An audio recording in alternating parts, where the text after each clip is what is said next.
The message today, meditation for maniacs. Finding peace in who you are. And looking at that title, you may ask yourself, am I a maniac? And I would answer for myself, sometimes. Before I found meditation, my technique was to find someone who was worse off than I was. And to say, oh, at least I'm not that bad. There's an old story about a man who's walking by an insane asylum, and he sees a man behind the gate there, and he looks at him, and he says, hey, how many of you insane people are in there? And the man thinks about it, and he replies, well, how many of you sane people are out there? And it shows with this topic of mental health that some of us are diagnosed, some of us go undiagnosed, but mental health is something that we all have to deal with. We all have to focus on, and what I want to talk about today is a technique, meditation, that helps us even when we're in a place where so many of us have gotten to in these pandemic times. Increased anxiety, anybody? More disconnection, a breaking of intimacy and trusted relationships. Anyone find that? A less feeling that our life belongs to us. Sometimes it feels like I'm living on war time. Working and working, even waking up in my sleep with things going on in the world or in my personal life. Anyone relate to that? And I want to tell you today that there's a technique for that. It's at the very core of our teaching. It's the technique of meditation. And it can give you your life back. It can give you yourself back. As Shunryu Suzuki, a great meditation teacher, once put it, how can you get your life in order if you yourself are not in order? Meditation is very much the Buddha's gift to humankind. The Buddha in ancient India tries out every religion and form of asceticism he can, isn't quite making that spiritual connection, and he says, forget it, I'm just going to sit under this tree. I'm just going to sit. And it's there that he encounters Mara, this demon-like being that is the being of illusion. And he has to face these tricks and these sleights of hand and all these illusions of Mara, but he hangs in there. He keeps sitting. He stays conscious, and he achieves enlightenment. And I love this story because how we meditate is in that story. We sit down, and what is often the first thing we encounter? Mara, or illusion. The illusion that I'm missing something to make me a whole and complete person. The illusion that my future is written. The illusion that my past somehow keeps me from living fully in the present. And on a really off day, the belief that I am not love-worthy or life-worthy. We don't go to battle in meditation with these illusions. We watch them, but we keep going deeper. That's where the jewels are. That's where the gem is. That's where our spirit begins to awaken. Suzuki also says in meditation, it's not that you resume your true nature, it's that your true nature resumes itself. It comes forward, and it allows us to be in this core concept of the science of mind and spirit, what we call the eternal now. Meditation is all about the now moment. An essential belief of ours is this now moment is always greater than what's been before. As great as what's been, has been, or may have not have been for you, this moment has everything. And yes, there's a lot of content and change that goes through this moment, but it's always here. And it's how we connect with eternity. It's how we connect with the Great Spirit. Ernest Holmes would say, back of what you are and back of what I am is all there is, surging to express what you are and what I am. And so in our teaching, we believe that God can only exist in one place. Where is it? Now. If your God exists, she must exist here. If your good exists, where must it exist? Right here. Where is your good? Right here. And if your best self exists. It has to exist right here and right now. Too many of us are so caught up in not now that we fail to recognize the power that is right here if we are willing to step more fully in the moment and let go of our version of reality to experience Spirit's reality, the true nature of life. And meditation is a means of getting there. I'd like to talk about some mistruths about meditation. For those of us who feel too busy or overwhelmed or that we're too manic to meditate. How many people here have a meditation practice? How many people here struggle with meditation? Good, I saw all. Good, a little struggle's okay here or there. The first mistruth of meditation is that meditation is hard. Meditation is difficult. Some of this is an unintended side effect of the marketplace of meditation, where someone might feel they need to teach you how to twist into a pretzel or to say a mantra in the right perfect way. It becomes too hard. But I'm telling you today, if you have the ability to sit and pay attention to your breath, you're meditating. All that a meditation requires is that you're comfortable, and what I would suggest is that there's intentionality to whatever your posture may become. My meditation works something like this. Gets a little slower as I get older. But I like to cross my legs, and sometimes I'll fold my hands as well. The intention here is that it's taking duality or two-ness and bringing into oneness, non-duality. Sometimes I'll straighten up my spine and my head so that it feels like my head is connecting with heaven and my butt to the ground or the earth. Then I close my eyes. This is symbolic of moving inward, honoring still the reality of the senses, but moving into the reality of the soul and the senses that lie within. And lastly, I love to bring my attention to my breathing. Can you do that? Bring your attention to your breath.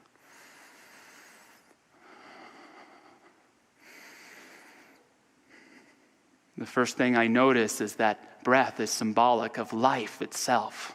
As I breathe, I experience life as it is. The second meaning of bringing my awareness to my breath is that I'm taking my conscious mind and I'm connecting it with my subjective mind. I'm becoming aware of this immense intelligence in my body that I hardly ever have to pay attention to, that breathes my breaths, that beats my heart. And I'm connecting the conscious and the subjective aspects of my intellect. And lastly, perhaps most importantly, as we breathe in and we breathe out, we are bringing into harmony our exterior and our inner world. The more we bring these into harmony, the more our exterior is a reflection of our interior, and we begin to feel harmony. We begin to feel that our life doesn't belong to someone else's plans for us, or the tragedy or the challenges of the day. It belongs to our own soul, and we belong to our own God and our own spirit. And all of a sudden, things start to feel really, really good. For some of us, posture may not be our thing, but I want to share as well that you can meditate at any time, in any moment. And I'm going to give a broad definition of meditation this morning. I'm going to say that meditation is loving the moment. That's what meditation is. It's loving the moment. Can you love the moment? Sometimes we resist it. Sometimes we don't want to love the moment. I'm still caught up back here. It takes a little bit of courage to love the moment because it means you're letting go of the past. But if you can just love the moment, and more specifically, love something before you in the moment, you're meditating. I love this suit. I love this breath. I love my friends. And you can even do this when you're with a challenging person or you're having a bad day, find something in the moment to love, and that thing will move you forward. You begin to turn back into love from whatever is bothering you. I'm not going to say it's going to stop bothering you, but you begin to transcend it, and you'll remember what this thing called life is really about. Love the moment, and it will carry you forward in a co-creative spirit with your divinity. Another mistruth for me about meditation is that meditation is somehow about trying to become perfect or enlightened. If you're meditating to try to be someone other than what you are, you're going to wind up not who you are every time. Enlightenment to me is not a fixed state that we earn through intense spiritual practices. Enlightenment is something that exists in this moment. It's a moment-by-moment choice that is the result of our awareness, of being awake. It is said of the Buddha that after he achieved his enlightenment, he walked into a village where everyone realized there's something special about this guy. And one person looked at the Buddha and said, "Are you an angel?" "No." Someone said, "Are you a magician?" "No." "Are you some sort of spirit person?" "No." And then the Buddha answered, "I'm awake. I'm awake." That's all enlightenment is being awake. And we can achieve it in meditation through continuing to work through all of those unawake part of ourselves to be more conscious of our divinity in the here and now. Our goal is not to become perfect, but to become perfectly that which we are. One of my favorite books on meditation in the last 10 years or so is by Dan Harris, now a former Nightline anchor, who wrote a book and does podcasts, all this stuff now called 10% Happier. And it's this very pragmatic idea that meditation isn't going to make you perfect, but it's going to make you 10% happier in all areas of your life. Pretty cool, right? And he shares his own story of actually having a panic attack on live TV, doing a news broadcast, and how that led him to have to confront his inner self. And meditation was how he did that. He shares, talking about this thing called the inner narrator. He says, "To be clear, I'm not talking about hearing voices. I'm talking about the internal narrator, the most intimate part of our lives. The voice comes braying in as soon as we open our eyes in the morning and then heckles us all day long with an air horn. It's a fever swamp of urges, desires, and judgments. It's fixated on the past and the future to the detriment of the here and now. It's what has us reaching into the fridge when we're not hungry, losing our temper when we know it's not really in our best interest, and pruning our inboxes when we're ostensibly engaged in conversation with other human beings. Our inner chatter isn't all bad, of course. Sometimes it's creative, generous, or funny. But if we don't pay close attention, which very few of us are taught how to do, it can be a malevolent puppeteer." Do we see that in the world where the people who scream the loudest get the most attention? And sometimes the smartest people don't get hurt at all. It happens in our own minds as well.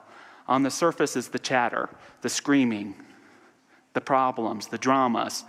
But meditation gives us that chance to acknowledge it, to listen, but to go deeper, to hear what your heart and your soul have to tell you. Don't let it be some secret hidden voice, but begin to articulate it in your body and your mind, and it will weave a spiritual perfection in your life. Another mistruth, I believe, about meditation is that it takes too long. I don't have time to meditate. I'm too busy being frantic. Too busy worrying. And beware, by the way, of what I would call the spiritually buff. I meditated 3 hours today. I am so one with God right now. So one. You should really try it. Here's some graphs of my theta brain waves. And I bless that. It's great. If you can meditate 3 hours a day, that's wonderful. But it's not about quantity. It's about quality. It's not about length. It's about depth. 5 minutes. 5 minutes a day can be a quality and depth-filled enough meditation to take you into your day, because another core concept of our teaching is our oneness with a divine power. Some people meditate and it's all psychological. For us, it's a spiritual practice because it puts us in a place where spirit reveals itself and we realize that we're connected with something higher than just our belief system. That there is a creative power that we connect with in meditation, that when we connect with it, carries us through the rest of our day. And we're living a much happier lives, living in God's universe as opposed to our limited view of the universe. Holmes says of the divine spirit, it is not a mythical, abstract being living somewhere above this earth. God is a divine presence, revealing himself to everyone who believes.